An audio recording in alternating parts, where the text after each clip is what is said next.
এই যে সমাজের এই কাজগুলো কেন হয়? মানুষ কোরআন থেকে দূরে থাকার কারণে হয়। মানুষের মধ্যে দিনকে দিন কোরআন থেকে দূরে যাওয়ার প্রবণতা বেড়েই যাচ্ছে। যে দিলটা আল্লাহ এবং আল্লাহর রসুলের মোহাব্বত দিয়ে ভরপুর থাকার কথা ছিল, আজকে মুসলমানের সেই দিলের মধ্যে আল্লাহ এবং আল্লাহর রসুলের মোহাব্বত নেই, কোরআনের মোহাব্বত নেই। বরং মুসলমানের দিলের মধ্যে ইহুদি নাসারাদের মোহাব্বত ভরপুর হয়ে গিয়েছে। বলেন ঠিক কিনা? ইহুদি এবং নাসারাদের মোহাব্বতে মুসলমানের দিলগুলো এখন ভরপুর। ও মুসলমান, যদি নাজাত পেতে চান, মুক্তি পেতে চান, ইহুদি নাসারাদের মোহাব্বত দিলের মধ্যে রাখলে হবে না, আল্লাহ এবং আল্লাহর রসুলের মোহাব্বত দিলের মধ্যে রাখতে হবে। ইমানদারের আলামত আল্লাহ বলেন, ওয়াল্লাযীনা আমানু আশাদ্দু হুব্বাল লিল্লাহ। যারা ইমানদার তাদের অন্তরের মধ্যে যার ভয় এবং যাদের অন্তরের মধ্যে যার মোহাব্বত সবচেয়ে বেশি থাকবে তিনি কে?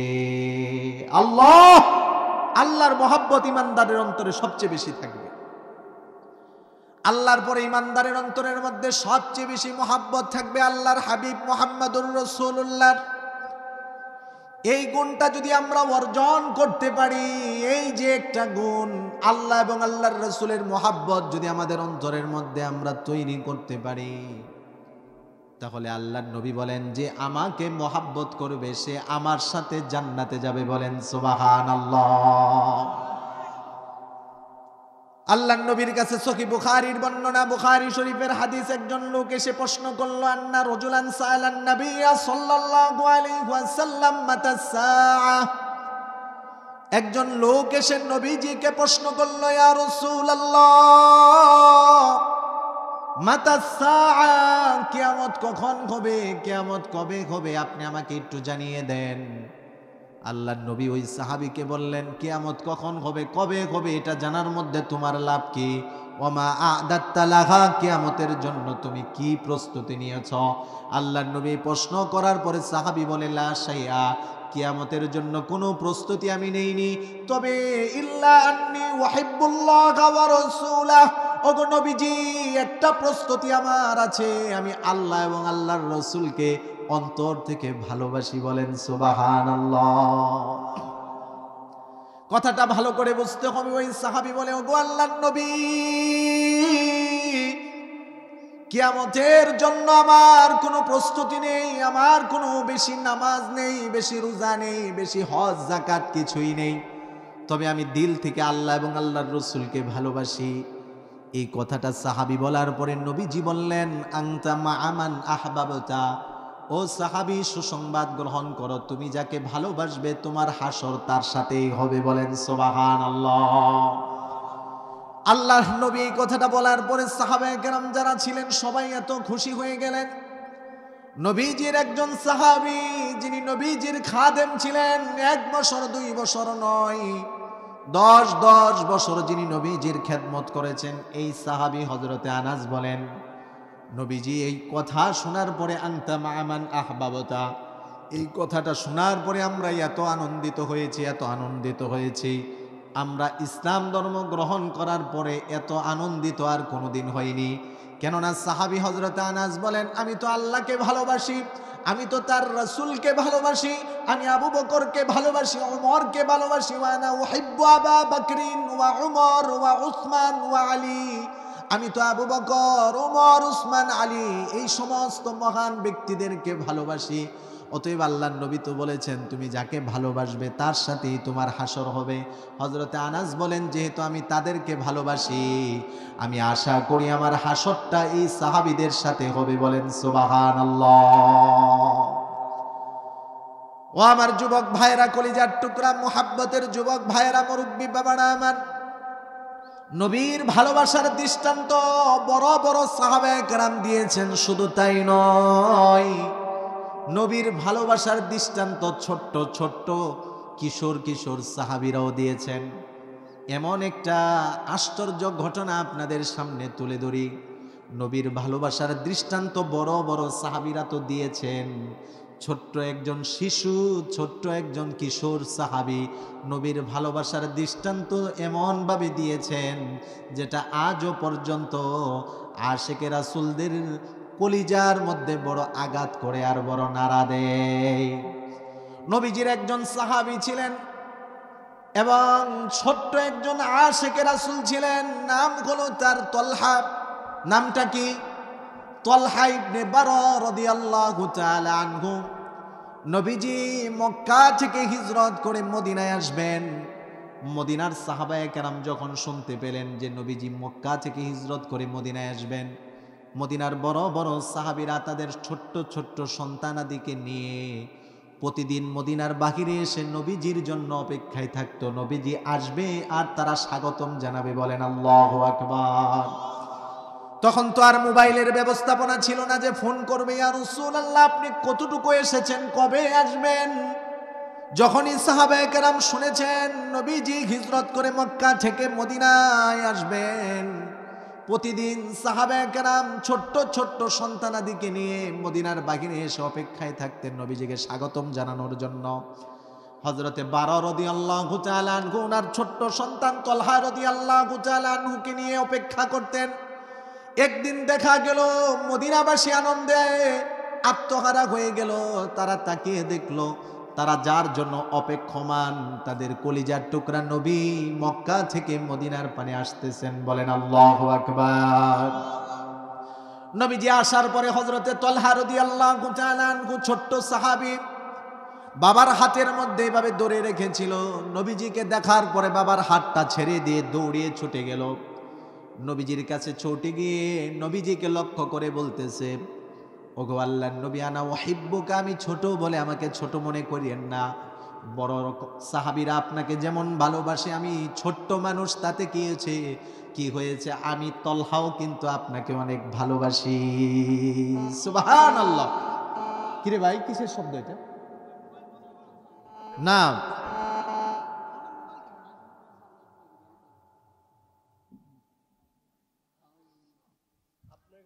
হযরতে তলহা রাদিয়াল্লাহু তাআলা আনহুর দিকে তাকান। ছোট্ট সাহাবী নবী করিম সাল্লাল্লাহু আলাইহি ওয়াসাল্লামের কাছে গিয়ে বলে, ইয়া রাসূলুল্লাহ আনা উহিব্বুকা, আমি আপনাকে ভালোবাসি, মহব্বত করি।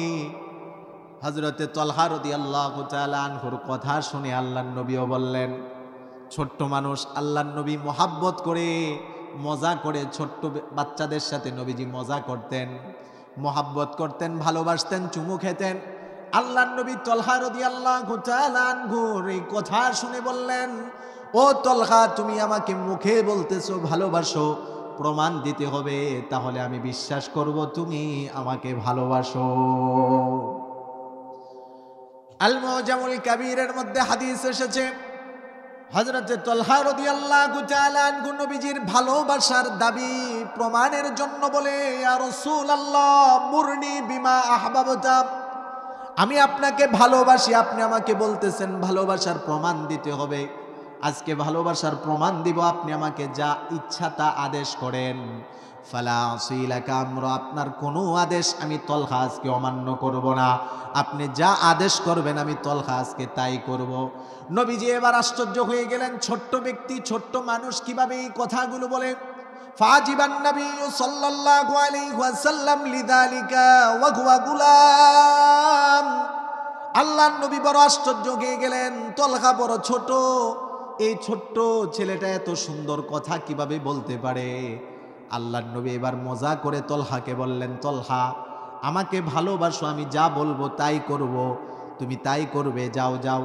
উক্তুল আবাকা, ওই যে তোমার বাবা বড়া দাঁড়িয়ে আছে, আমি তোমাকে আদেশ করলাম তোমার বাবা বড়াকে তুমি আঘাত করে হত্যা করে দাও।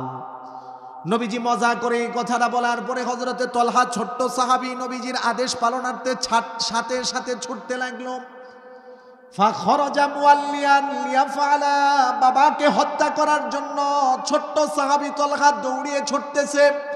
আল্লাহর নবী ফাদাআহু, তলহাকে ডাক দিয়ে বললেন, তলহা রে, বুঝে নিলাম তুই আমাকে অনেক ভালোবাসো, তুমি আমাকে অনেক ভালোবাসো, আমি বুঝে নিলাম বাবাকে হত্যা করা লাগবে না, ইন্নী লাম উবাস বিকতিআতি রহিমিন, আমি তো আত্মীয়তার সম্পর্ক ছিন্ন করার জন্য দুনিয়াতে আসিনি, বাবা আর সন্তানের সম্পর্ক ছিন্ন করার জন্য দুনিয়াতে আসিনি, বরং বাবা আর সন্তানের সম্পর্ক জোড়ানোর জন্য আমি বিশ্বনবী দুনিয়াতে এসেছি। বলেন আল্লাহু আকবার। আল্লাহর নবী মজা করে বললেন, তলহা বাবাকে হত্যা করো, তাহলে বুঝবো আমাকে ভালোবাসো। তলহা রাদিয়াল্লাহু তাআলা আনহু নবীজির ভালোবাসা প্রকাশের জন্য বাবাকে পর্যন্ত হত্যার জন্য যাচ্ছিল। এই ছোট্ট সাহাবী আশিকে রাসূল তলহা রাদিয়াল্লাহু তাআলা আনহু এই ঘটনার কয়েকদিন পরে ফামারিদ তলহা রাদিয়াল্লাহু তাআলা আনহু অসুস্থ হয়ে গেলেন। ছোট্ট সাহাবী তলহা নবীজির কানে যখন সংবাদ গেল, গো আল্লাহর নবী আপনার একজন ছোট্ট আশিক অসুস্থ হয়েছে, নবী করিম সাল্লাল্লাহু আলাইহি ওয়াসাল্লাম যারা আশিকে রাসূল হবে, রাসূল তাদেরকে ভুলেন না। নবীজি শোনার সাথে সাথে এত ব্যস্ততা থাকা সত্ত্বেও সাহাবায়ে কেরামকে নিয়ে তলহাকে দেখার জন্য চলে আসলেন। আল্লাহর নবী তলহাকে দেখার পরে মনটা বড় ভেঙে গেল। তলহার পরিবার পরিজনকে আল্লাহর নবী আড়াল করে গিয়ে বলতেছেন, ও তলহার পরিবার, ইন্নী লা আরা তলহাতা ইল্লা ওয়াকা আলাইহি হাদাসাল মাউত, আমার ছোট্ট আশিক তলহা অসুস্থ, আমি নবী তাকে দেখার পরে বুঝতে পেরেছি তার আর বেশি সময় বাকি নেই। তবে যদি আমার তলহার কিছু হয়ে যায়, যদি তার মৃত্যু হয়ে যায়, নবীজি তলহার মা বাবা পরিবার পরিজনকে বলে ফাআদিনুনি, তোমরা কিন্তু অবশ্যই আমি নবীকে জানাবে।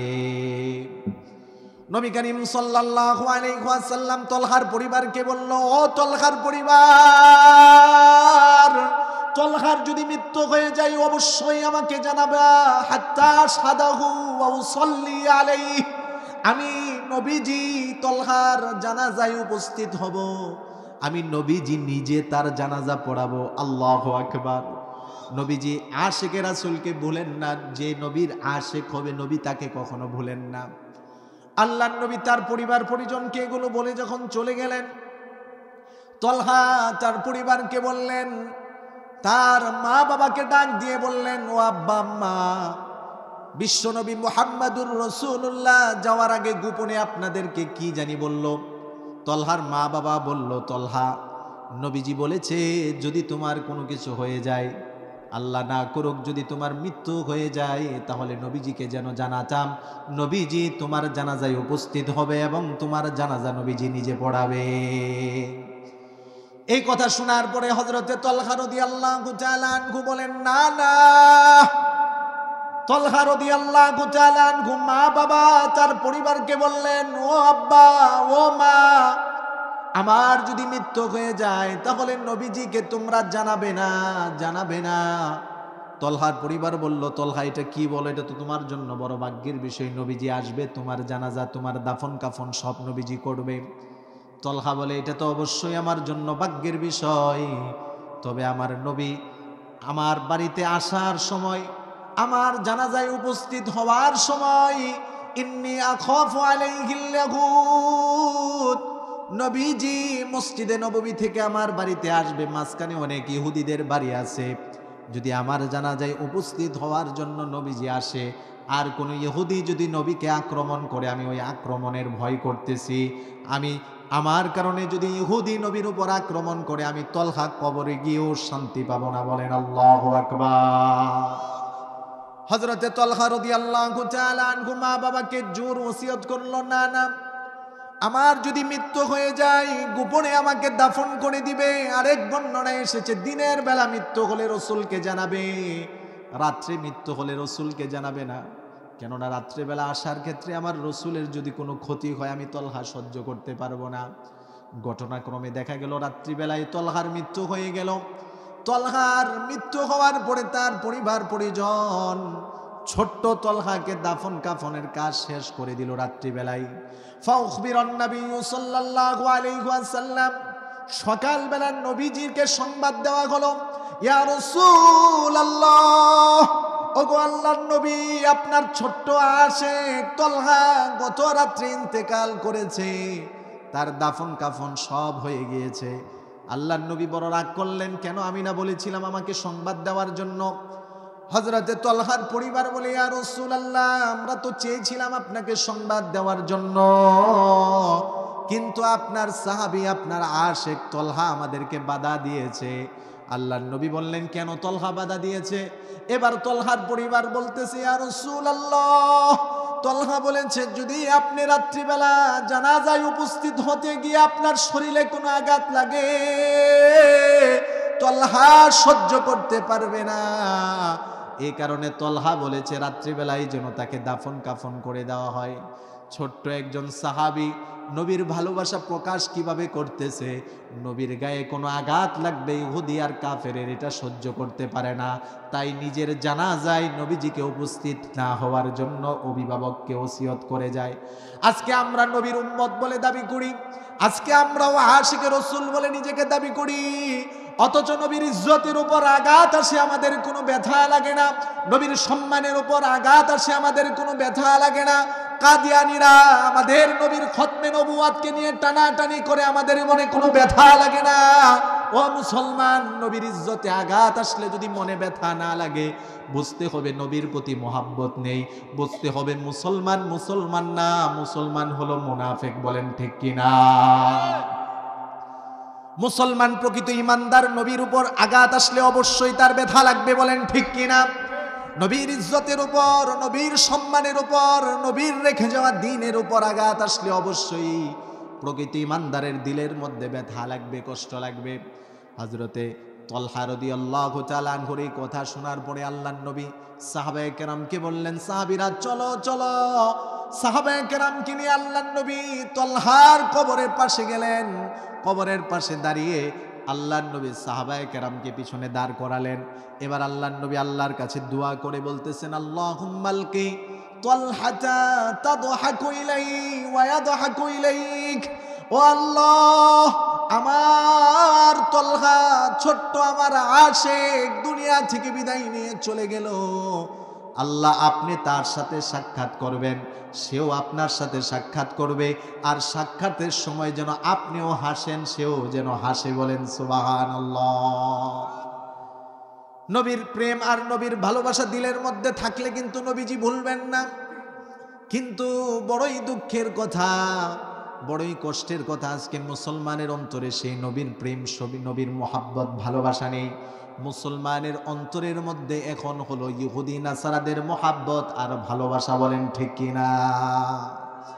আজকে আপনারা এত সুন্দর মাহফিলের আয়োজন করেছেন, কিন্তু লোক সংখ্যা কম। এর অন্যতম একটা কারণ হলো বিশ্বকাপ ফুটবল চলতেছে। আপনারা জানেন কিনা? জানেন না? জানেন?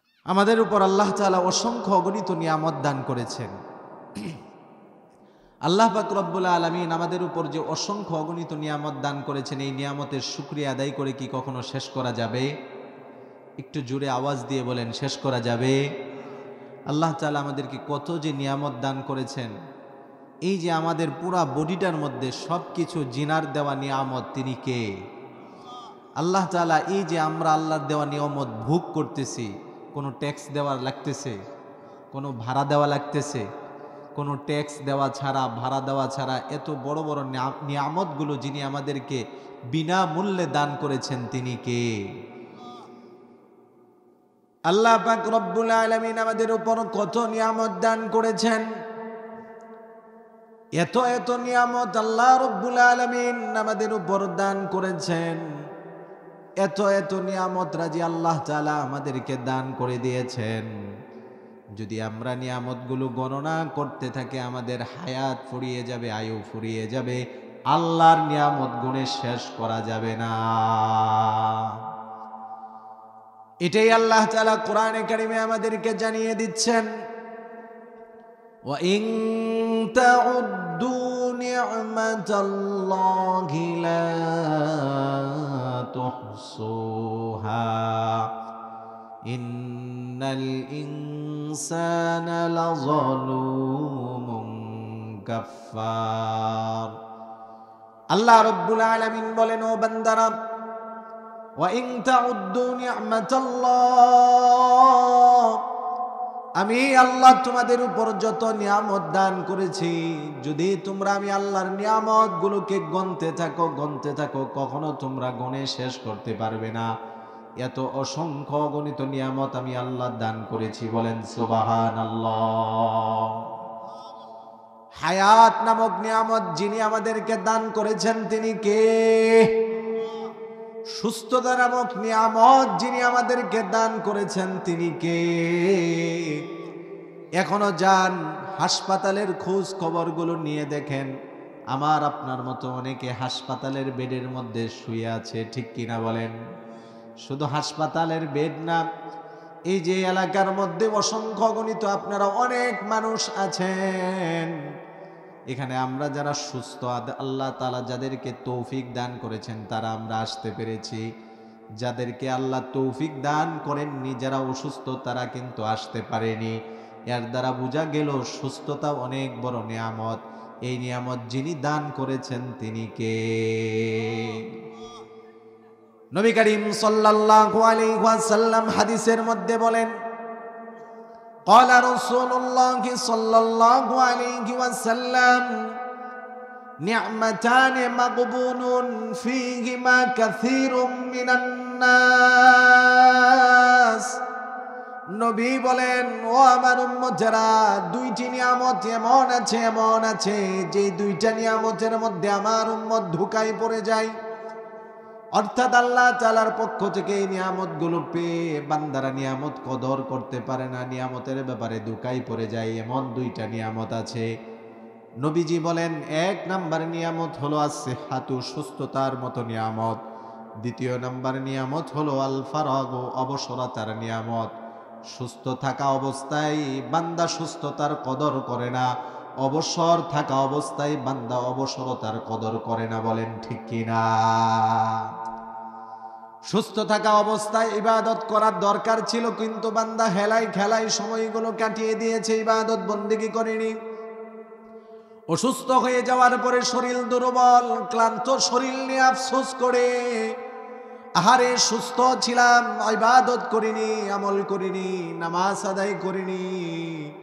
সুস্থ সবল ছিলাম, তখন শক্তি ছিল, কিন্তু ওই শক্তিটা আমি অহিতুক কাজে নষ্ট করেছি। দুনিয়ার অনর্থক কাজের মধ্যে আমার শক্তিগুলো আমি ব্যয় করেছি। সুস্থতার সময়গুলো হেলায় খেলায় কাটিয়ে দিয়েছি, গুনাহের কাজের মধ্যে কাটিয়ে দিয়েছি। অসুস্থ হয়ে গেলে ওই বান্দাটা আফসোস করে আর পরিতাপ করে, আল্লাহ যদি আবার সুস্থ হই আর সময় নষ্ট করব না, ইবাদতের মধ্যে কাটাবো। কিন্তু সুস্থ থাকা অবস্থায় বান্দা এটা বুঝতে পারে না। এমন অবস্থা বান্দাদের হয় কিনা, বলেন ঠিক কিনা? হয় না এমন অবস্থা? সুস্থ হলে সুস্থতার কদর করি না, অসুস্থ হলে তখন খুব কদর বেড়ে যায়। আল্লাহ এবার যদি সুস্থ হই তাহলে কিন্তু হজের কাজটা সেরিয়ে ফেলবো, বলে কিনা? এমন সুস্থতা এমন একটা নিয়ামত, এই নিয়ামতের মধ্যে মানুষ ধোঁকায় পড়ে যায়। দ্বিতীয় নাম্বার হলো অবসরতা, এটাও একটা আল্লাহর পক্ষ থেকে নিয়ামত। এটা যখন বান্দারা পায় তখন অনেকে এটার মধ্যে ধোঁকায় পড়ে যায়।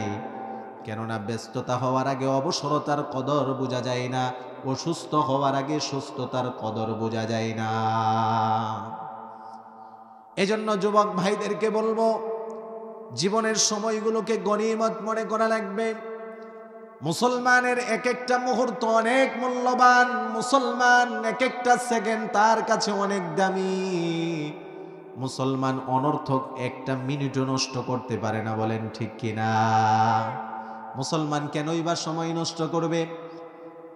একবার মুসলমান ইখলাসের সাথে যদি আল্লাহ নামটা উচ্চারণ করতে পারে, এক সেকেন্ডের বিষয়, আল্লাহ নামটা যদি ইখলাসের সাথে দিল থেকে মুসলমান উচ্চারণ করতে পারে, একটা বারের আল্লাহর জিকির ওই মুসলমানকে জান্নাতে নেওয়ার জন্য যথেষ্ট হতে পারে, বলেন সুবহানাল্লাহ। একটা বার যদি মুসলমান লা ইলাহা ইল্লাল্লাহ খালিসাম মিন কলবিহি, অন্তরের অন্তঃস্থল থেকে ইখলাসের সাথে একটা বার যদি কোনো ইমানদার ব্যক্তি লা ইলাহা ইল্লাল্লাহ বলতে পারে, একবার যদি বলতে পারে ইখলাসের সাথে, আল্লাহর রাসূল বলেন আসমানের সব দরজাগুলো তার জন্য খুলে দেওয়া হয়, বলেন সুবহানাল্লাহ। কিন্তু মুসলমান তার জীবনের মূল্য বোঝে না, তার সময়ের কদর মুসলমান করে না। মুসলমান এক একটা সেকেন্ডের মূল্য অনেক বেশি। এক একটা সেকেন্ড যদি অযথা নষ্ট না করে আল্লাহর নাম উচ্চারণ করতে পারি, লা ইলাহা ইল্লাল্লাহ, সুবহানাল্লাহ, আলহামদুলিল্লাহ, জিকিরগুলোর দ্বারা যদি আমরা সময়গুলো কাটাতে পারি, সময়গুলো যদি কাজে লাগাতে পারি, আল্লাহ তাআলা দুনিয়া এবং পরকাল সুন্দর করে দিবেন। বলেন সুবহানাল্লাহ। ঘন্টা কি ঘন্টা আমরা সময় নষ্ট করে ফেলি অযথা কাজের মধ্যে, আমাদের কোনো রকমের কোনো চিন্তাই লাগে না, মনের মধ্যে একটু ব্যথাও লাগে না যে আল্লাহর দেওয়া নিয়ামতের মধ্যে সময় হলো একটা নিয়ামত। এই যে আমাদেরকে আল্লাহ সময় অবসরতা দান করেছেন, এটা আল্লাহ তাআলার দেওয়া নিয়ামতের মধ্য থেকে অন্যতম একটা নিয়ামত। এই সময়গুলো যদি অযথা নষ্ট না করে 2টা মিনিটে যদি 2 রাকাত নফল নামাজ আদায় করতে পারি, এই 2 রাকাত নামাজ আমাকে জাহান্নাম থেকে মুক্তি দিতে পারে কিনা বলেন? 2 রাকাত নামাজ জাহান্নাম থেকে মুক্তি দিতে পারে কিনা বলেন? 2টা রাকাত নফল নামাজ যদি 2টা মিনিট সময় কাজে লাগিয়ে যদি আদায় করতে পারি, সালাত যদি আদায় করতে পারি, হতে পারে 2টা রাকাত নামাজে 4টা সেজদা জিনার পায়ে দিলাম। তিনি কে? একটু জোরে বলেন না, তিনি কে? আল্লাহর পায়ের মধ্যে, কুদরতি পায়ের মধ্যে 4টা সেজদারও তো দরকার পড়ে না। সেজদার মতো সেজদা একটা যদি আল্লাহর কুদরতি পায়ের মধ্যে বান্দা দিতে পারে, আল্লাহ ওই বান্দাকে মাফ করে জান্নাতি বানিয়ে দিতে পারেন। বলেন সুবহানাল্লাহ। নবী করিম সাল্লাল্লাহু আলাইহি ওয়াসাল্লাম সাহাবায়ে কেরামকে একদিন বললেন, ও আমার সাহাবীরা, এই যে তোমরা একটা কবরস্থান দেখতে পাচ্ছ, এই কবরস্থান দেখার পরে সাহাবায়ে কেরামকে আল্লাহর নবী বললেন, ও সাহাবীরা, তোমরা যে 2 মিনিট সময় লাগিয়ে কখনো কখনো 2 রাকাত নফল নামাজ আদায় করো, এটা কিন্তু সাধারণ কোনো ইবাদত না, সাধারণ কোনো ইবাদত না। জীবিত অবস্থায় 2 মিনিট সময় লাগিয়ে যদি 2 রাকাত নফল নামাজ আদায় করতে পারো, এই যে যারা মরে গেছে, যারা কবরবাসী হয়ে গিয়েছে, তারা কিন্তু প্রত্যেকটা মুহূর্তে আল্লাহর কাছে ফরিয়াদ করে, আবেদন করে, আল্লাহর কাছে আবেদন করে, ফরিয়াদ করে বলে, আল্লাহ, আমাদের মৃত্যু হয়ে গিয়েছে, আমাদের আমল নামা বন্ধ হয়ে গিয়েছে, একটা বারের জন্য আল্লাহ আপনি আমাদেরকে 2 রাকাত নামাজ পড়ার সুযোগ দান করেন। কবরবাসীরা আল্লাহর কাছে ফরিয়াদ করতেই থাকে, কিন্তু আল্লাহর পক্ষ থেকে কোনো অনুমতি আসে না। রাসূল বলেন, এই যে তোমার নিঃশ্বাসটা বন্ধ হয়ে যাওয়ার আগে যদি 2 রাকাত নফল নামাজ আদায় করতে পারো, এটাও তোমার কবরে তোমার নাজাতের জন্য যথেষ্ট হবে। সুবহানাল্লাহ। তার মানে আল্লাহর নবী সাহাবায়ে কেরামকে বুঝালেন, ও আমার সাহাবীরা, কবরে চলে গেলে নামাজের জন্য আফসোস হবে, রোজার জন্য আফসোস হবে, কোরআনের কথা শোনার জন্য আফসোস করবে। আফসোস আর আক্ষেপ, এটার কোনো শেষ থাকবে না, কোনো সীমানা থাকবে না। কিন্তু চক্ষু বন্ধ হয়ে যাওয়ার পরে আফসোস করলে কোনো লাভ হবে কি? কথা বলেন, কোনো লাভ হবে না? না, কোনো লাভ হবে না। চোখটা বন্ধ হওয়ার আগে যদি একটু আফসোস করে সময়টাকে কাজে লাগাতে পারি, কবরটাকে যিনি জান্নাত বানিয়ে দিবেন তিনি কে? নবীজির একজন সাহাবী হযরত আব্দুল্লাহ ইবনে উমর রাদিয়াল্লাহু তাআলা আনহু, হযরত উমর রাদিয়াল্লাহু তাআলা আনহুর পুত্র, খলিফাতুল মুসলিমিন, আমিরুল মুমিনিন উমর রাদিয়াল্লাহু তাআলা আনহুর পুত্র ঘোড়ায় সওয়ার হয়ে সাহাবায়ে কেরামকে নিয়ে যাচ্ছিলেন। হঠাৎ করে একটা কবরস্থানে ওনার দৃষ্টি পড়ে গেল। সাথে সাথে ঘোড়া থেকে নেমে কবরের পাশে 2 রাকাত নফল নামাজ আদায় করলেন। অন্যান্য সাহাবীদের মনের মধ্যে কৌতূহল, হয়তো এই কবরটা কোনো মহান ব্যক্তির, যার কারণে এই মহান ব্যক্তির কবরের পাশে উনি 2 রাকাত নফল নামাজ আদায় করলেন। সাহাবায়ে কেরামের কৌতূহল আটকে না পেরে প্রশ্ন করলেন আব্দুল্লাহ ইবনে উমরকে, আপনি কেন এখানে 2 রাকাত নামাজ আদায় করলেন? যে ব্যক্তির কবরের পাশে 2 রাকাত নামাজ আদায় করলেন, উনি কি কোনো মহান ব্যক্তি?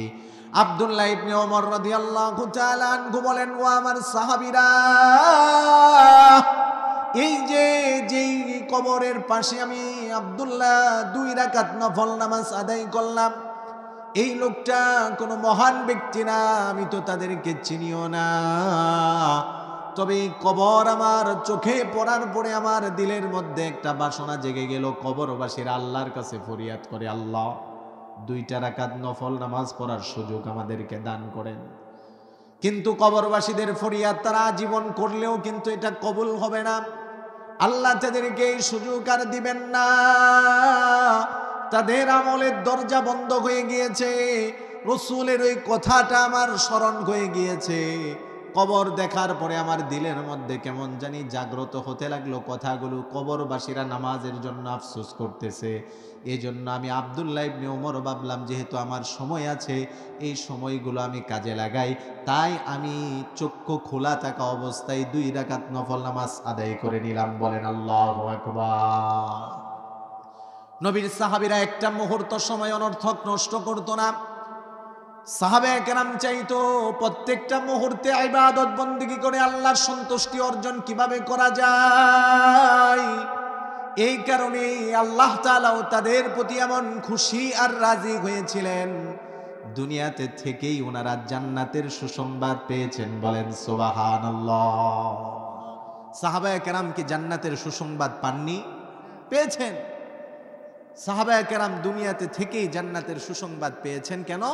সময়গুলোকে কাজে লাগানোর জন্য।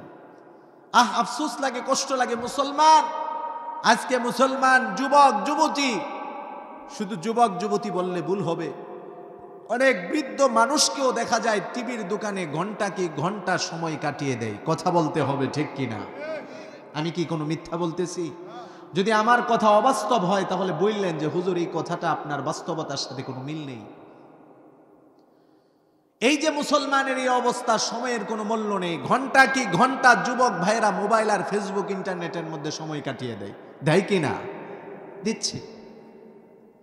অথচ এই ঘন্টা সময়েরও দরকার নেই। কয়েক মিনিট যদি সে নামাজের মধ্যে, তেলাওয়াতের মধ্যে, জিকির আজকারের মধ্যে, ইবাদত বন্দেগীর মধ্যে সময়টা দিত, তার জীবনটা যিনি সুন্দর করে দিতেন তিনি কে?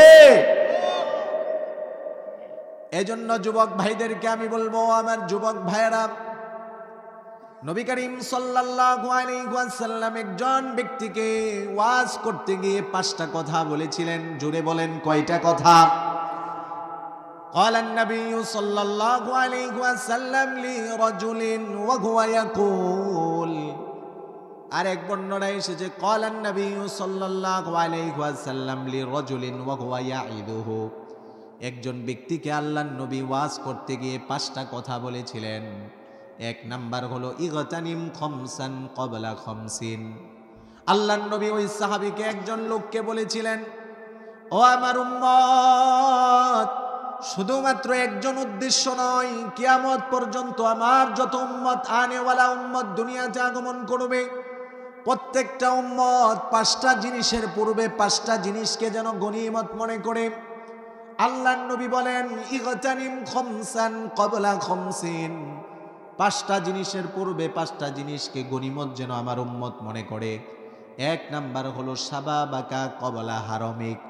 আল্লাহর নবী বলেন, ও আমার উম্মত, ও আমার উম্মতেরা, যারা যুবক, যারা যৌবন কালের মধ্যে আছো, ও যুবক উম্মতেরা, তোমাদের যৌবন কালটাকে গনিমত মনে করবে বার্ধক্য আসার পূর্বে। কেননা যৌবন কালে শক্তির তাড়নায় অনেক ইবাদত করা যায়, বার্ধক্যকালে বয়স দুর্বল হয়ে, বয়স বেশি হওয়ার কারণে, দুর্বল হওয়ার কারণে অনেক ইবাদত করা যায় না। বলেন ঠিক কিনা? এই যে সাদা পাকা দাড়িওয়ালা আমার মুরব্বী বাবারা যারা বসে আছে, যদি মনের মধ্যে তামান্নাও থেকে সারা রাত দাঁড়িয়ে নামাজ পড়বো, সম্ভব নয়, শরীর তাদেরকে সেই ক্ষমতা দিবে না। যদি ইচ্ছা থাকে যে না না পুরাটা মাস নফল রোজা রাখবো, তারপরেও সম্ভব নয়, কেননা বয়স হয়ে গিয়েছে, বার্ধক্যে পৌঁছে গিয়েছে। তবে এই মুরব্বী বাবারা যৌবনকালে এই সুযোগ ছিল। যৌবনকালে আল্লাহ যৌবনকালটা বড় নিয়ামতের সময় দিয়েছেন। এই জন্য আল্লাহর নবী বলেন শাবাবাকা ক্বাবলা হারামিক, ও আমার উম্মত যারা যুবক আছো, তোমাদের যৌবনকালটা বার্ধক্য আসার আগে তোমরা গনিমত মনে করো। কেননা যৌবনকালটাকে যদি গনিমত মনে করতে পারো, ও আমার যুবক ভাইয়েরা, যদি আমরা যৌবনকালটাকে আল্লাহর ইবাদতের মধ্যে কাটাতে পারি, আল্লাহর নবী আরেক হাদিসের মধ্যে বলেন, সাবাতুন ইউযিল্লুহুমুল্লাহু ইয়াওমা লা যিল্লা ইল্লা যিল্লুহু। 7 শ্রেণীর মানুষকে আল্লাহ রাব্বুল আলামিন ওই কঠিন হাসরের ময়দানে, যেই দিন আল্লাহ পাকের আরশের ছায়া ছাড়া কোনো ছায়া থাকবে না, আল্লাহর আরশের ছায়ার নিচে 7 শ্রেণীর মানুষকে আল্লাহ জায়গা দিয়ে দিবেন। আর একটু জোরে বলতে হবে সুবহানাল্লাহ।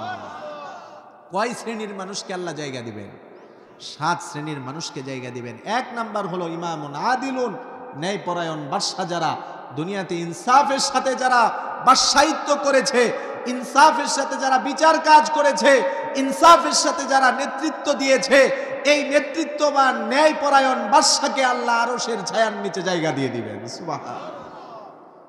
দ্বিতীয় নাম্বার হলো শাবুন নাশা ফি ইবাদাতিল্লাহ। ও যুবক ভাইরা, ওই যুবকদেরকে আল্লাহ রাব্বুল আলামিন আরশের ছায়ার নিচে জায়গা দিয়ে দিবেন, যেই যুবকরা তার যৌবনকালটা আল্লাহর ইবাদতে কাটিয়ে দিয়েছে। বলেন সুবহানাল্লাহ। যেই যুবক যৌবনকালটা আল্লাহর ইবাদতে কাটাবে, সেই যুবকদেরকে আল্লাহ তাআলা আরশের নিচে জায়গা দান করে দিবেন। শুধুমাত্র তাই না, যুবক ভাইদেরকে বলবো, ও প্রাণের যুবক ভাইয়েরা, যৌবনকালটা যদি ইবাদত করে কাটাতে পারি, যখন এরকম মুরব্বী বাবাদের মতো আমাদের বয়স হয়ে যাবে, তখন যদি ইবাদত করতে নাও পারি, যেটা যৌবনকালে করেছিলাম, বার্ধক্যের কারণে যদি নাও পারি, সেই ইবাদতের সওয়াব আমল নামাই যিনি দিবেন তিনি কে? আমাদের দেশের মধ্যে সরকারি চাকরিজীবী আছে, একটা সময় হওয়ার পরে ছাড়া সবাই রিটায়ার্ড প্রাপ্ত হয় কিনা? রিটায়ার্ড নেওয়ার পরেও কিন্তু সরকারের পক্ষ থেকে তাদেরকে ভাতা দেওয়া হয়। কেন সরকার ভাতা দেয়? সরকার বুঝিয়ে দিচ্ছে, এই লোকটা তার যৌবনকাল আমাদেরকে দিয়েছে, দেশের অনেক সেবা করেছে, দেশের জন্য তার সময় ব্যয় করেছে, শক্তি ব্যয় করেছে, আজকে সে দুর্বল হয়েছে। যদিও সে শক্তি, যদিও তার সময় দেশের জন্য, দেশের মানুষের জন্য দিতে পারতেছে না, একটা সময় দেওয়ার কারণে সরকার যদি তাকে বসিয়ে বসিয়ে ভাতা দিতে পারে, তাহলে রব্বুল আলামিন ওই যুবক যে যৌবনকালে ইবাদত করেছে, বার্ধক্যকালে ইবাদত করতে পারে না, সেই বার্ধক্যকালেও ইবাদতের সওয়াব দিতে পারেন। বলেন ঠিক কিনা? এজন্য আল্লাহর নবী বলেন, ইগতানিম খামসান ক্বাবলা খামসিন, 5টা জিনিসকে 5টা জিনিসের আগে মূল্যায়ন করো। 1 নাম্বার হলো শাবাবাকা ক্বাবলা হারমিক, তোমার বার্ধক্য আসার আগে তুমি তোমার যৌবনকালটাকে মূল্যায়ন করো, কদর করো। 2 নাম্বার হলো সিহাতাকা ক্বাবলা সাকমিক, আল্লাহর নবী বলেন, ও আমার উম্মতেরা, সুস্থতাকে কদর করো অসুস্থ হওয়ার আগে। 3 নাম্বার হলো ওয়াগিনাকা ক্বাবলা ফাকরিক, ও আমার উম্মত, ধনাঢ্যতাকে কদর করো গরিব হওয়ার আগে। কেননা ধনী সব সময় ধনী থাকে না, কখনো কখনো ধনীও ফকির হয়ে যায়। ঠিক কিনা? সবাই একটা কথার উত্তর দিবেন, ধন সম্পদ দেওয়ার মালিক কে? আবার ধনী ব্যক্তিকে রাস্তার ফকির বানানোর মালিক কে? ক্ষমতা দেওয়ার মালিক কে? আবার ক্ষমতা থেকে নামানোর মালিক কে? সৌন্দর্যতা দেওয়ার মালিক কে? আবার সেই সৌন্দর্যতা কেড়ে নেওয়ার মালিক কে? এজন্য আল্লাহর নবী বলেন, ও আমার ধনী উম্মতেরা, ধন সম্পদ আল্লাহ তাআলার পক্ষ থেকে দেওয়া নিয়ামত, যখন থাকবে সেটাকে কদর করবে, আমি আল্লাহর রাস্তায় দান সদকা করবে।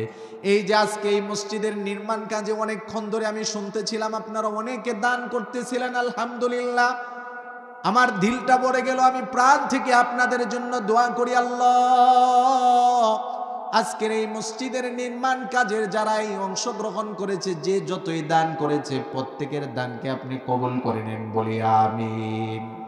এই যে এটাই আল্লাহর নবীর কথা, ওয়াগিনা আকা ক্বাবলা ফাকরিক, ধনাঢ্যতাকে কদর করো গরিব হওয়ার পূর্বে।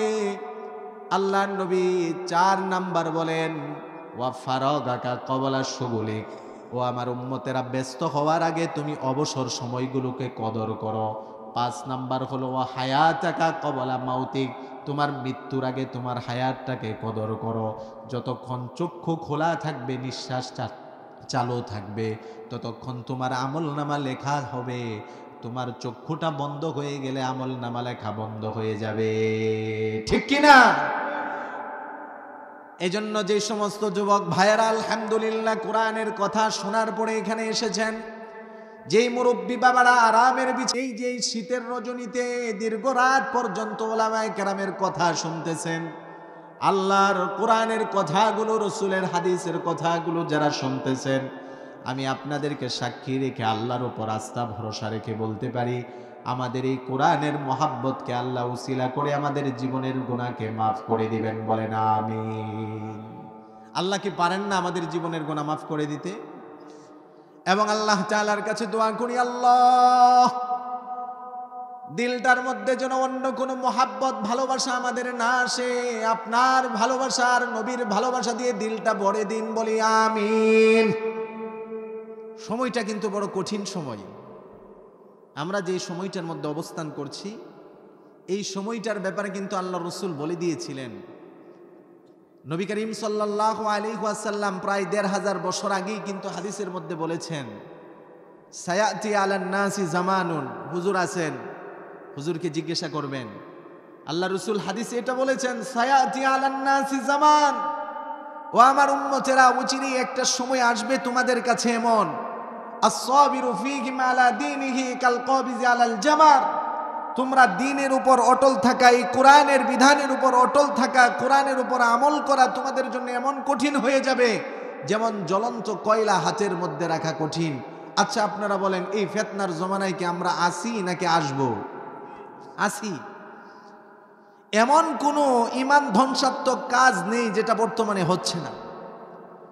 এমন কোনো কাজ নেই যেটা হচ্ছে না মুসলমানের ঈমানকে ধ্বংস করার জন্য, মুসলমানের আমলকে নষ্ট করার জন্য, মুসলমানকে ঈমান এবং আমল থেকে দূরে সরানোর জন্য, ইসলামকে ধ্বংস করে দেওয়ার জন্য, কোরআনকে আল্লাহর জমিন থেকে নিশ্চিহ্ন করে দেওয়ার জন্য সব ধরনের ষড়যন্ত্র আর চক্রান্ত হচ্ছে, বলেন ঠিক কিনা? সব হচ্ছে। এই ফিতনার জমানার মধ্যে আমরা আছি। কি না হচ্ছে কি বলবো আপনাদেরকে, কয়টার কথা বলবো? গাড়ি দিয়ে আসতেছি, এই যে আমার ইউটিউবার ভাই হাফিজ ভাই, তার অনেকগুলো ইউটিউব চ্যানেল আছে। রাত কি রাত, দিন কি দিন মেহনত করে, পরিশ্রম করে বাংলাদেশের এক প্রান্ত থেকে অপর প্রান্তে আমার সাথে গিয়ে বিভিন্ন ওলামায়ে কেরামের সাথে মহাব্বতে, কোরআনের মহাব্বতে এক প্রান্ত থেকে আরেক প্রান্ত ছুটতে থাকে। উদ্দেশ্য একটাই, কোরআনের বাণীগুলো, কোরআনের কথাগুলো যেন সারা বিশ্বময় ছড়িয়ে পড়ে, ঠিক কিনা বলেন? আল্লাহ তাআলা দ্বীনের এই খেদমত আমার হাফিজ ভাই সহ আরও যত ইউটিউবার আছে, ইসলামিক ইউটিউবার, আল্লাহ সবার খেদমতকে কবুল করুক, বলি আমিন। আপনারা এখানে কতজন মানুষ শুনতেছেন? আগামীকালকে এই বয়ানটা লক্ষ লক্ষ কোটি কোটি মানুষ শুনবে, সারা বিশ্বময় ছড়িয়ে পড়বে কোরআনের বাণীগুলো, কোরআনের কথাগুলো। অনেকে আবার ইউটিউবারদের বিরুদ্ধে কথা বলে, কিন্তু এটা একটু বোঝা লাগবে যে কাদের বিরুদ্ধে আমি কথা বলতেছি। তারা কি এখানে গান রেকর্ড করতেছে, কোনো বেহায়াপনা বেলাল্লাপনা রেকর্ড করতেছে? এই যে কোরআনের কথাগুলো রেকর্ড করতেছে, তেলাওয়াত রেকর্ড করতেছে, বয়ানগুলো রেকর্ড করতেছে, এগুলো ছাড়বে। অনেক যুবক একটা সময় ছিল, তারা ঘুমানোর আগে মোবাইলে গান ছেড়ে কানে হেডফোন লাগিয়ে সারা রাত ঘুমাতো। এমন অসংখ্য যুবক এখানেও আছে এবং অনেক পরিবর্তন হয়েছে। তারা আর এখন গান শুনে না, ওয়াজ শুনে, তারা তেলাওয়াত শুনে তারপরে ঘুমায়, ঠিক কিনা বলেন?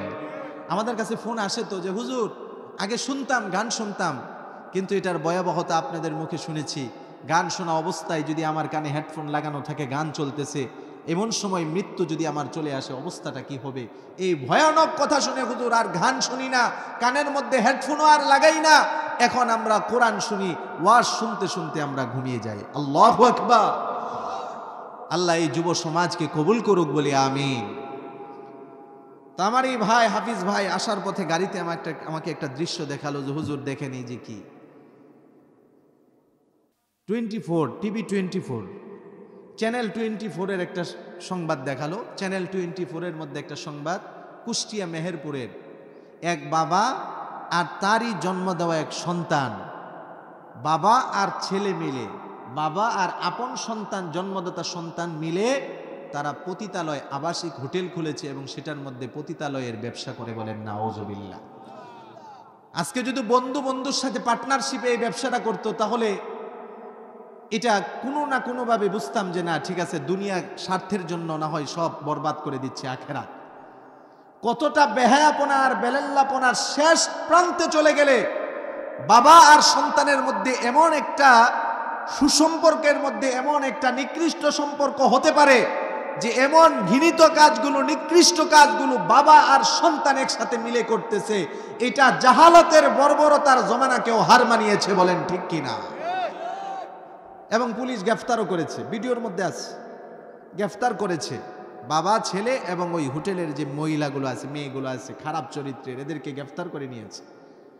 শুধু এটাই না, ঘরে ঘরে দেখা যায় এখন বাবা আর ছেলে, মেয়ে, পরিবার পরিজন সবাই মিলে একসাথে ঘরের মধ্যে, টিভির মধ্যে এমন উলঙ্গ আর বেহায়াপনার দৃশ্যগুলো দেখতে থাকে যেটা কখনো কল্পনাও করা যায় না, ঠিক কিনা বলেন? আজকে সন্তান বাবার প্রতি শ্রদ্ধা নেই, বাবা সন্তানের প্রতি মহাব্বত নেই, স্ত্রী স্বামীর প্রতি ভালোবাসা নেই, স্বামী তার স্ত্রীর প্রতি ভালোবাসা নেই। ভালোবাসা হবে কোথা থেকে? শয়তান তো সবাইকে গ্রাস করে নিয়েছে, আক্রান্ত করে ফেলেছে, এমন এক ভাইরাস ঢুকে গিয়েছে। আমরা সন্তান, বাবা, স্বামী, স্ত্রী বসে টিভির মধ্যে এমন বেহায়ার, বেলেল্লাপনার, অর্ধ উলঙ্গ নারীদেরকে দেখি, আমাদের মধ্যে লজ্জা শরম আর কোনো কিছু নেই, বেহায়াপনা সবার মধ্যে ছড়িয়ে গেছে, ঠিক কিনা? যখন আমি বাবা হয়ে সন্তানকে নিয়ে অর্ধ উলঙ্গ নারীর নাচ আর ডান্স দেখবো, আমার ওই সন্তান কখনো বাবাকে শ্রদ্ধা করবে না, ঠিক কিনা বলেন? আজকে আমার সন্তানকে নষ্ট করার দায়িত্ব আমি। কেন এগুলো হচ্ছে? অন্যতম কারণ হলো কোরআন থেকে মানুষ দূরে সরে যাচ্ছে দিনে দিনে, ঠিক কিনা বলেন? কয়টার ঘটনা আপনাদেরকে বলবো। অলরেডি সারা দেশ যে দৃশ্য দেখে চোখের পানি জড়িয়েছে। চট্টগ্রামের ছোট্ট একটা 5 বছর বয়সের একটা মেয়ে, নাম হলো আয়াত। আমারও একটা মেয়ে আছে, আমার মেয়ের নাম হলো সুবাইতা জান্নাত। আমি ওই মেয়ের ছবিটা আর আমার মেয়ের দৃশ্যটা আমি মিলাই, আমি তখন দেখতে পাই যে না, আমার মেয়েটা যেমন 5 বছর, এই মেয়েটাও 5 বছরের, দেখতে একই রকম। বুকটা ফেটে যায়, আমার আপন সন্তান না এই আয়াত, তারপরে এই দৃশ্য দেখলে আমি সহ্য করতে পারি না। আজকে এই আয়াতের মা বাবা কিভাবে সহ্য করে? চট্টগ্রামের এই যে 5-6 বছরের মেয়েটাকে একটা ছেলে অপহরণ করেছে। কিছুদিন রাখার পরে তখন তার মনে ভয় ঢুকলো, আহারে এখন যদি আমি ধরা পড়ে যাই, মানুষ আমাকে মারবে, এলাকাবাসী আমাকে মারবে, খারাপ বলবে। মেয়েটাকে গলা টিপে হত্যা করেছে, নাউজুবিল্লাহ। শুধু এতটুকুই না, এই ছোট্ট মেয়েটার নিরপরাধ নিষ্পাপ বাচ্চাটাকে, আয়াতটাকে হত্যা করার পরে এই মেয়েটাকে 6 টুকরা করেছে। 6 টুকরা করে বিভিন্ন পানিতে, নদীতে, সাগরে ভাসিয়ে দিয়েছে। জানাজানি হওয়ার পরে পুলিশ তাকে গ্রেফতার করেছে, রিমান্ডে নিয়েছে। তাকে প্রশ্ন করলো, তুমি এই মেয়েটার সাথে, নিষ্পাপ নিরপরাধ মেয়েটার সাথে এই আচরণ কেন করলে? সেই ছেলেটা বলতেছে যে আমি তো আসলে অপহরণ করেছিলাম, পরে ভয় লেগে গেছে, যার কারণে আমি এখন কি করব, নিজে বাঁচার জন্য এই পন্থা অবলম্বন করেছি। তো তুমি এইগুলো কেন করলে, কোথা থেকে শিখলে? ছেলেটা বলতেছে আমি হিন্দি সিরিয়াল ক্রাইম পেট্রোল দেখে এগুলো শিখেছি, বলেন নাউজুবিল্লাহ। আমাদের বাংলাদেশের মধ্যে যতগুলো ভারতী চ্যানেল আছে, সবগুলো ভারতী চ্যানেলের মধ্যে এমন এমন জিনিস শেখানো হয় আর দেখানো হয় যেগুলো মানুষের চরিত্রকে ধ্বংস করে দেয়, বলেন ঠিক কিনা? সমাজের মধ্যে যত অসামাজিক কাজ হয়, যত ধ্বংসাত্মক এবং যত ধরনের সন্ত্রাসী কর্মকাণ্ড হয়, এর অধিকাংশ কাজগুলো এই ভারতের হিন্দি সিরিয়ালগুলো, চ্যানেলগুলো দেখে হয়, ঠিক কিনা? আমাদের বাংলাদেশ সরকারের কাছে আমরা আবেদন করব, আমাদের দেশকে যদি আপনি শান্তিময় করতে চান, আমাদের দেশকে যদি আপনি মাদক মুক্ত করতে চান, ইফটিজিং মুক্ত করতে চান, আমাদের দেশটাকে যদি সুন্দর করতে চান, এখনো সময় আছে। সমস্ত ভারতী চ্যানেলগুলো আমাদের দেশের মধ্যে বয়কট করেন, ঠিক কিনা? এই ভারতী চ্যানেলগুলোর কারণে যুব সমাজের চরিত্র নষ্ট হয়ে যাচ্ছে, মা বোনদের চরিত্র নষ্ট হয়ে যাচ্ছে। ঘরে ঘরে আজকে এই ভারতী চ্যানেল থাকার কারণে, এই সিরিয়ালগুলো দেখার কারণে ঘরে ঘরে আজকে পরকীয়ার মতো অভিশাপ ঢুকে গিয়েছে, বলেন ঠিক কিনা? পরকীয়া কি বুঝেন? মুরব্বী বাবারা হয়তো এই শব্দটা বুঝতেছেন না। পরকীয়া মানে বিবাহ করার পরেও স্বামী অন্য মহিলার সাথে সম্পর্ক করা, বিবাহিত হওয়ার পরেও স্ত্রী অন্য পরপুরুষের সাথে সম্পর্ক করা, এটা মনে হয় অন্য জায়গায় থাকলেও আপনাদের পাবনায় এরকম রোগ নেই। আছে নাকি আপনাদের?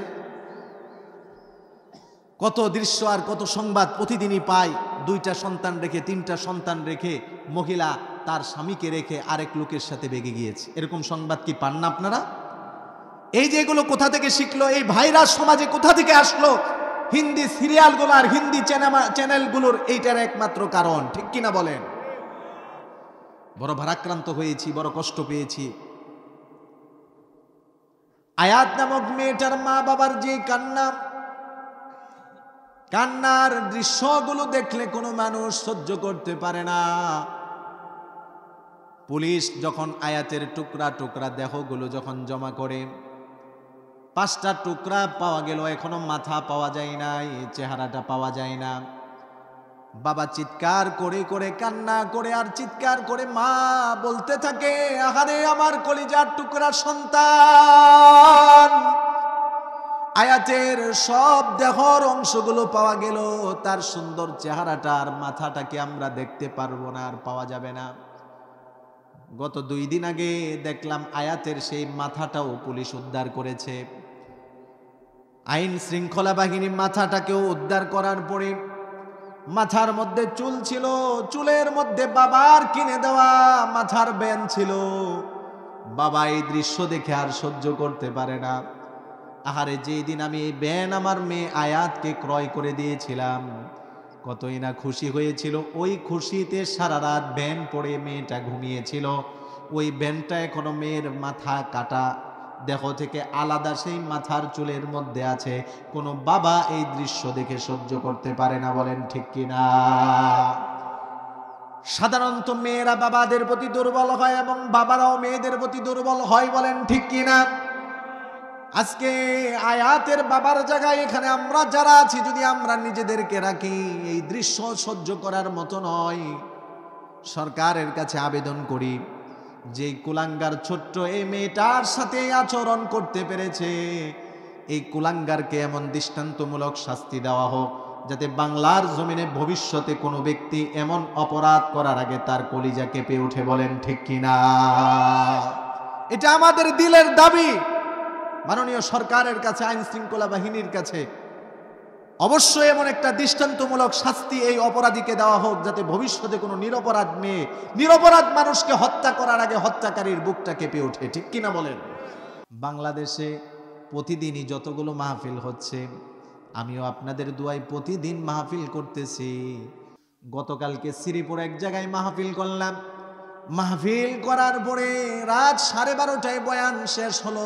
দোয়া মোনাজাত শেষ করে যখন গাড়ি দিয়ে আসতেছি, মাহফিলে যতগুলো লোক ছিল রাস্তায় দেখতে পেলাম খেলা চলতেছে মাহফিলের চেয়ে কয়েক গুণ লোক বেশি, বলেন ঠিক কিনা? এরকম প্রত্যেকটা জায়গার মধ্যে এখন দেখা যায়। আজকে তো এই মাহফিলের মধ্যে আপনাদের লোক জায়গার সংকট দেখা দিত, কিন্তু মুসলমানের অন্তরের মধ্যে এখন কোরআনের মহাব্বত বেশি নেই, বরং ইহুদি নাসারাদের মহাব্বত ঢুকে গিয়েছে, বলেন ঠিক কিনা? মনে ব্যথা পেলে আমার কোনো কিছু করার নেই। কোরআনের কথা শোনার পরে, কোরআনের আওয়াজ কানে যাওয়ার পরে যেই মুসলমান খেলার প্রতি মনোযোগী থাকতে পারে, কোরআনের আওয়াজের প্রতি আসতে না পারে, ওই মুসলমানের ঈমান পরিপূর্ণ নাই, বলেন ঠিক কিনা? ইন্নামাল মুমিনুনা আল্লাযীনা ইযা যুকিরাল্লাহ ওয়াজিলাত কুলুবুহুম, প্রকৃত ঈমানদার আল্লাহর নাম স্মরণ করার পরে, আল্লাহর নাম শোনার পরে তার অন্তরে একটা প্রকম্পন শুরু হয়ে যাবে, ঠিক কিনা বলেন? কিন্তু যেখানে খেলা দেখতেছিল মাহফিলের খুব কাছেই, মাইকের আওয়াজও তাদের কানে যাচ্ছিল, গতকালকের কথা বলতেছি, কিন্তু একটা লোকও খেলা ছেড়ে মাহফিলে আসেনি, কোরআনের মহব্বতে আসতে পারেনি। তার মানে বোঝা গেল যে লোকগুলো খেলা দেখতেছিল তাদের অন্তরে কোরআনের মহাব্বত নেই, বরং ইহুদি নাসারাদের মহাব্বত দিয়ে অন্তর ভরপুর, বলেন ঠিক কিনা? ও মুসলমান, মনে রাখতে হবে, ও যুবক ভাইরা, আমি আপনাদেরকে লক্ষ্য করে বলবো, বাংলাদেশের মধ্যে যে উন্মাদনা আর পাগলামি শুরু হয়েছে, এটার শেষ কি? এটা কোথায় গিয়ে শেষ হবে আমার জানা নেই। কি বলবো, বড়ই দুঃখের সাথে ভারাক্রান্ত হৃদয় নিয়ে আজকে বলতে বাধ্য হই, এই যে জীবনটা বড় দামি, মুসলমান তার জীবন কোনো অনর্থক কাজে দিতে পারে না, বলেন ঠিক কিনা? কি বলবো আপনাদেরকে, কষ্টের সাথে বলতে বাধ্য হই, যেই দলকে যুবক সাপোর্ট করে সেই দল হেরে যাওয়ার কারণে যুবক স্ট্রোক করে মৃত্যুবরণ করে, বলেন নাউজুবিল্লাহ। শুনছেন নাকি আপনার এমন ঘটনা হয়েছে? আমার মোবাইলে আছে। যুবক একটা দলকে সাপোর্ট করে, আর্জেন্টিনা হোক অথবা ব্রাজিল হোক অথবা জার্মান হোক, যে কোনো দলই হোক, তার সাপোর্ট করা ওই দলটা হেরে যাওয়ার কারণে যুবক স্ট্রোক করে মৃত্যুবরণ করে, বলেন নাউজুবিল্লাহ। আরেক যুবক বিষ খেয়ে মৃত্যুবরণ করেছে। আরেক যুবক তার আরেক বন্ধুকে ছুরির আঘাতে মেরে ফেলেছে। এবং কয়েকজন যুবক খেলা শুরু হওয়ার আগে পতাকা টাঙ্গাইতে গিয়ে বাড়ির ছাদ থেকে পড়ে অথবা কারেন্টে শর্ট খেয়ে মৃত্যুবরণ করেছে। ঠিক কিনা বলেন? আছে, সবগুলোর প্রমাণ আছে। ও যুবক, আল্লাহর দেওয়া জানটা আজকে কাদের জন্য তুমি তোমার জানটা নষ্ট করতেছো? তোমার জীবন আজকে কাদের জন্য দিতেছো? কোন পথে জীবন দিতেছো? কাদের জন্য তোমার জীবনটা তুমি নষ্ট করে দিচ্ছ? আল্লাহ যদি তোমাকে প্রশ্ন করে, তুমি উত্তরে কি জবাব দিবে? কোনো জবাব আছে? কোনো জবাব নেই। কি বলবো আপনাদেরকে? আপনাদের এখানে বসে বসে আমি দেখতেছিলাম একটা নিউজ। একটা ছেলে ফেসবুকের মধ্যে পোস্ট করেছে, কতটা পাগল হলে আর কতটা নির্বোধ হলে আর কতটা নিকৃষ্ট মেজাজের হলে এরকম কথাগুলো বলতে পারে। একটা যুবক ফেসবুকে পোস্ট করেছে, লিখেছে, যদি আমার বাবা মারা যেত, নাউজুবিল্লাহ বলেন, যদি আমার বাবা মারা যেত তাহলে আমি আমার মাকে নেইমারের সাথে বিবাহ দিতাম, কেননা আমি আমার বাবার চেয়ে নেইমারকে বেশি মহব্বত করি, বলেন নাউজুবিল্লাহ। আরেক পাগলকে দেখলাম, সে বলতেছে আর্জেন্টিনা যতদিন পর্যন্ত কাপ না নিবে ততদিন পর্যন্ত আমি বিয়ে করব না। এই বলদ আর এই বুদারাম বলতেছে যে যতদিন পর্যন্ত আর্জেন্টিনা, এই বুদাই, এই নির্বোধ, এই গাদা বলতেছে যতদিন পর্যন্ত আর্জেন্টিনা কাপ না নিবে আমি বিয়ে করব না। আর সে 10 বছর ধরে তার এই কথার মধ্যে আছে।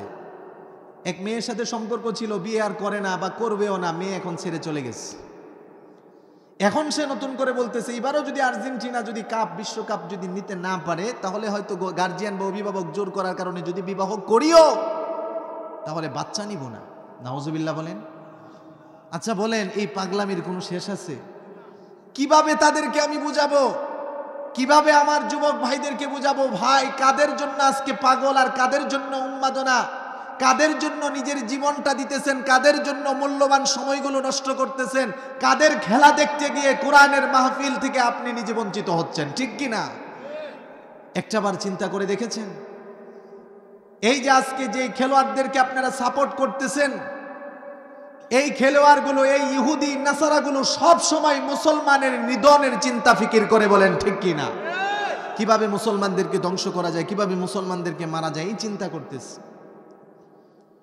ইসরায়েল অনেক দিন ধরে আমাদের মুসলমানদের উপর হামলা আক্রমণ চালাচ্ছে। ফিলিস্তিনের দিকে তাকান, এখনো ছোট্ট ছোট্ট বাচ্চাদেরকে মার কুল থেকে, বাবার কুল থেকে ছিনিয়ে নিয়ে ইসরায়েল পিস্তলে ওই ছোট্ট বাচ্চার দেহটাকে দ্বিখণ্ডিত করে দিচ্ছে। এই ইসরায়েলকে যারা সাপোর্ট করে তাদের মধ্যে অন্যতম হলো এই আর্জেন্টিনা আর ব্রাজিলের খেলোয়াড়রা। ঠিক কিনা বলেন?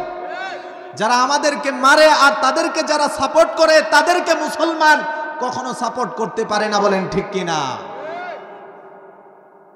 যেই দেশের মধ্যে আল্লাহর নাম নেওয়া যায় না, যেই দেশগুলোর মধ্যে প্রকাশ্যে আজান দেওয়া নিষিদ্ধ, সেই দেশের খেলোয়াড়দেরকে একজন মুসলমান কিভাবে সাপোর্ট করে আর তাদেরকে সাপোর্ট করে নিজেদের মধ্যে সম্পর্ক কিভাবে ছিন্ন করে, এটা আমার বুঝে আসে না, বলেন ঠিক কিনা?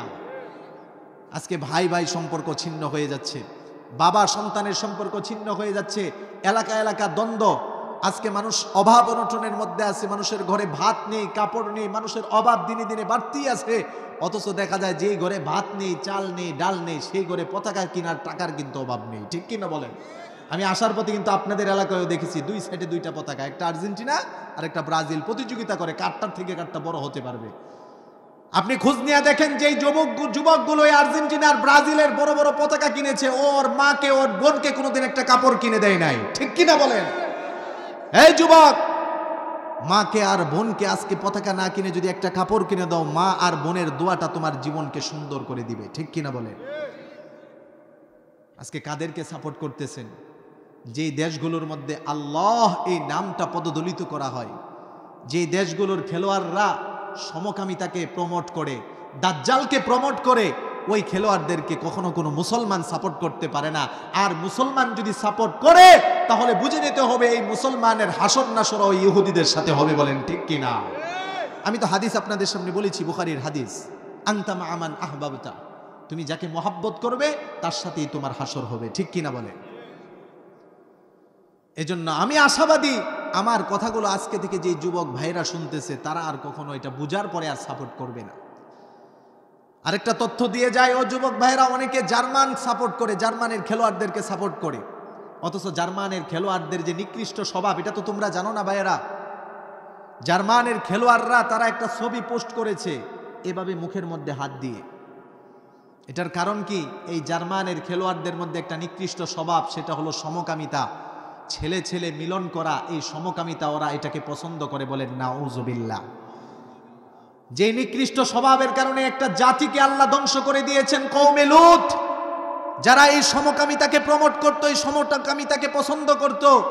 এই নিকৃষ্ট কাজ যেই খেলোয়াড়রা পছন্দ করে, সাপোর্ট করে, প্রমোট করে, মুসলমান এই নিকৃষ্ট খেলোয়াড়দেরকে কখনো সাপোর্ট করতে পারে না। বলেন ঠিক কিনা?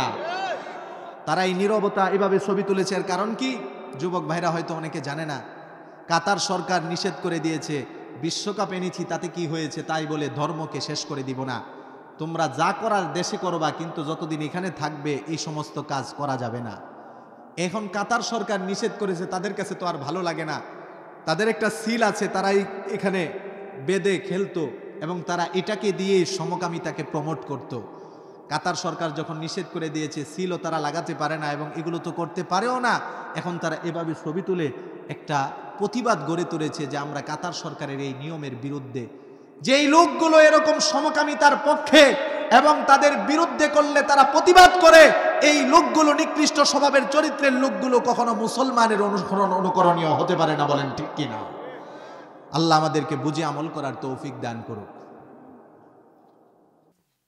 মুসলমান ভাইরা আমার, কষ্ট হচ্ছে আপনাদের? ছেড়ে দিব? বলতেছিলাম, মোহাব্বত অন্তরের মধ্যে হতে হবে রাসূলুল্লাহর প্রতি। ঠিক কিনা বলেন? মোহাব্বত হতে হবে আল্লাহর প্রতি।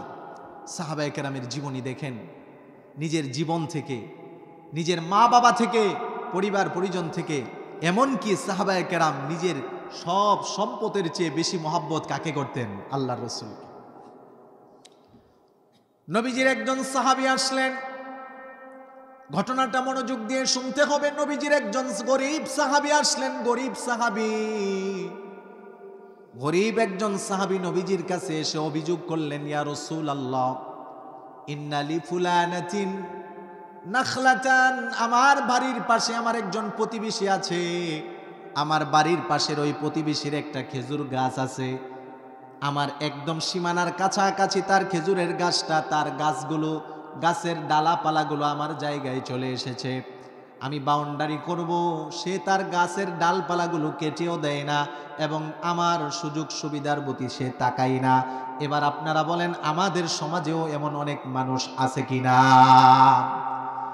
নিজের সীমানা ঘেঁষে একটা গাছ রোপণ করবে, গাছ যখন বড় হয়ে যায় তখন কি নিজের জায়গায় থাকে নাকি অন্যের জায়গায়ও চলে যায়? চলে যাওয়ার পরে অপর ব্যক্তি যদি বলে, আপনার গাছটা কেটে একটু ছেটিয়ে দেন, বলে কেন কাটবো, কেন, আমার গাছ আমার জায়গায়। আরে বলো, তোমার গাছ নিচে তোমার জায়গায়, উপরে কিন্তু আরেক জায়গায়। বলেন ঠিক কিনা?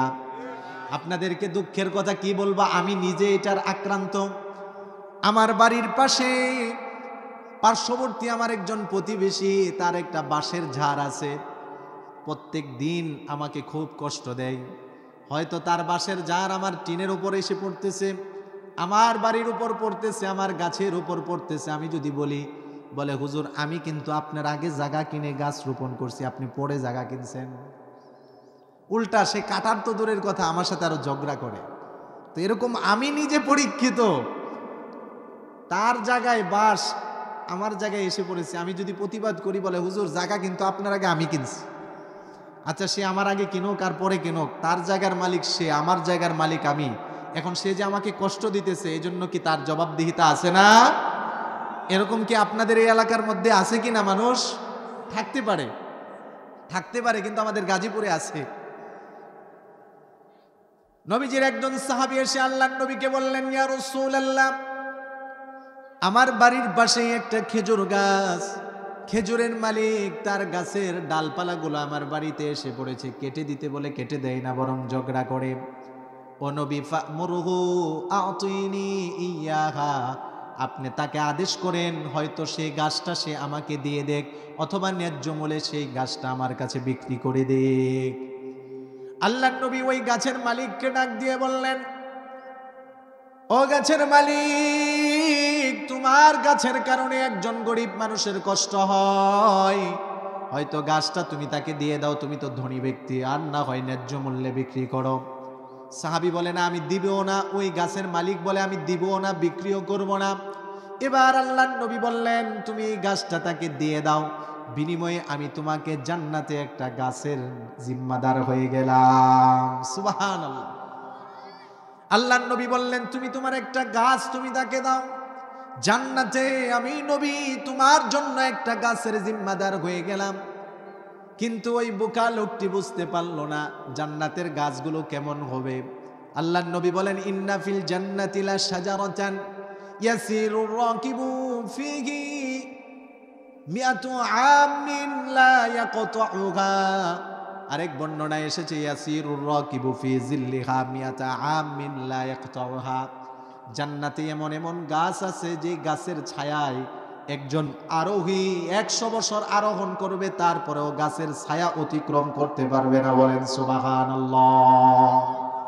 এত বিশাল বড় বড় গাছ হলো জান্নাতে, 100 বছর পর্যন্ত আরোহী সওয়ার করবে, কিন্তু গাছের ছায়া অতিক্রম করতে পারবে না। এই বোকা লোকটা যদি বুঝতো যে আমার একটা গাছের মোকাবেলায় নবীজি জান্নাতের একটা গাছের জিম্মাদারি নিতেছে, তাহলে কি দিয়ে দিত না? এটা সে বুঝতে পারেনি। কিন্তু এই কথাটা নবীজির একজন সাহাবী হযরতে আবু দাহদা রাদিয়াল্লাহু তাআলা আনহু শুনলেন। হযরতে আবু দাহদা রাদিয়াল্লাহু তাআলা আনহু শোনার পরে আল্লাহর নবীকে বললেন, ইয়া রাসূলুল্লাহ, আপনি কি কথা বলেছেন আরেকবার একটু আমাকে বলেন। আল্লাহর নবী বলেন, ওই গাছের মোকাবেলায় আমি তাকে একটা জান্নাতের গাছ দিব। সুবহানাল্লাহ। এবার হযরতে আবু দাহদা রাদিয়াল্লাহু তাআলা আনহু ওই গাছের মালিকের কাছে গেলেন। যাওয়ার পরে ওই গাছের মালিককে বললেন, ও খেজুর গাছের মালিক ভাই আমার, তোমার এই গাছটা আমি ক্রয় করতে চাই, আমার কাছে বিক্রি করো। খেজুর গাছের মালিক বলে, না, বিক্রি করব না। আবু দাহদা রাদিয়াল্লাহু তাআলা আনহু বললেন, বিআনি হাদিহিন নাখলাতা বিহায়াতি। আবু দাহদা ওই গাছের মালিককে বললেন, বাইরে এই গাছটা তুমি যদি আমাকে দাও, ওই যে বিশাল বড় আমার একটা বাগান, ওই বাগানের মধ্যে 600 খেজুর গাছ আছে, পুরা বাগানটা আমি তোমাকে দিয়ে দিব। বলেন আল্লাহু আকবার। একটা গাছ দাও, প্রয়োজনে ওই যে পুরা বাগান আমার, ওই বাগানটা তুমি নিয়ে নাও। আর ওই বাগানের মধ্যে 600 খেজুর গাছ ছিল। কয়শো? 600। জান্নাতের জন্য সাহাবায়ে কেরাম কেমন পাগল পারা ছিলেন। হযরতে আবু দাহদা জান্নাতে একটা গাছের জন্য দুনিয়ার 600 গাছ বিশিষ্ট বাগানটা দিয়ে দিচ্ছে। এটা শোনার পরে ওই এক গাছের খেজুরের মালিক বলতেছে, আতাস্তাহজিউ মিন্নি, তুমি কি আমার সাথে মজা করো? একটা গাছের মোকাবেলায় তুমি পুরা তোমার বাগানটা দিয়ে দিবে? আবু দাহদা বলে, আল্লাহর কসম, কোনো মজা করি না, তুমি দাও একটা গাছ, তোমাকে পুরা বাগানটা আমি লিখে দিলাম। হযরতে আবু দাহদা রাদিয়াল্লাহু তাআলা আনহু একটা গাছ নিজের মালিকানায় এনে আল্লাহর নবীর কাছে গেলেন। ইয়া রাসূলুল্লাহ, ইয়া হাবিবাল্লাহ, এই যে আমি ওই গাছটা আপনাকে দিয়ে দিলাম, আপনি আপনার ওই গরিব সাহাবীকে এই গাছটা দিয়ে দেন। আর ওই ওয়াদার কথা তো মনে আছে, জান্নাতে আমার জন্য একটা গাছের জিম্মাদারি কিন্তু আপনি নিলেন। আল্লাহর নবী বললেন, ঠিক আছে, আমি তোমাকে জান্নাতে একটা গাছের জিম্মাদারি নিয়ে নিলাম। তুমি ওই গাছের মালিক কিভাবে হলে? হযরতে আবু দাহদা বলেন, একটা বাগান ছিল, 600 খেজুর গাছ ছিল, পুরা বাগানটা তাকে দিয়েছি, বিনিময়ে জান্নাতের একটা গাছের আশায় তার একটা গাছ ক্রয় করে নিয়েছি। বলেন সুবহানাল্লাহ। আল্লাহর নবী তখন বললেন, কাম মিন আজকিন লিরিদাহিন আবু দাহদা, আবু দাহদার জন্য জান্নাতের গাছগুলো কতই না উত্তম, কতই না সুন্দর। আবু দাহদা রাদিয়াল্লাহু তাআলা আনহু দৌড়িয়ে ওনার ওই বাগানে গেলেন। বাগানের ভিতরেই ওনার বাড়ি ছিল, বাগান বাড়ি ছিল। এখন তো আর এই বাগান ওনার না। আবু দাহদা রাদিয়াল্লাহু তাআলা আনহু ওনার স্ত্রীকে গিয়ে বলতেছেন, উখরুজি উম্মাদ দাহদা মিনাল হাইতি, ও উম্মে দাহদা এই বাগান থেকে বের হয়ে আসো, বাড়ি থেকে বের হয়ে চলো, আমরা চলে যাই। উম্মে দাহদা এই কথা শোনার পরে বললেন, কেন আমাদের বাড়ি আমাদের বাগান ছেড়ে আমরা কেন যাব? এবার উম্মে দাহদার প্রশ্নের উত্তরে আবু দাহদা বললেন, উম্মে দাহদা রে, জান্নাতের একটা গাছের মোকাবেলায় পুরা বাগানটা ছেড়ে দিয়েছি। এই কথা শোনার পরে স্ত্রী বলতেছে, রবি হাল ভাই, এই যে একটা বেচা কেনা করেছেন, এই বেচা কেনাটা কতই না উত্তম বেচা কেনা, বলেন সুবহানাল্লাহ। স্বামী যেমন স্ত্রী তেমন। যদি আমাদের স্ত্রী হতো তাহলে বলতো, আপনি বেচছেন, আপনি যান, কই থেকে দিবেন জানি না, আমার বাগান আমি ছাড়বো না, ঠিক কিনা? কিন্তু স্বামী যেমন স্ত্রী তেমন। আবু দাহদা রাদিয়াল্লাহু তাআলা আনহু এক গাছের মোকাবেলায় পুরা বাগান যেমন দিয়ে দিয়েছে, উম্মে দাহদা বলতেছে, স্বামী মনে কষ্ট নিয়েন না, বেচা কিনায় আপনি হারেন নাই, আপনি জিতে গেছেন। সুবহানাল্লাহ।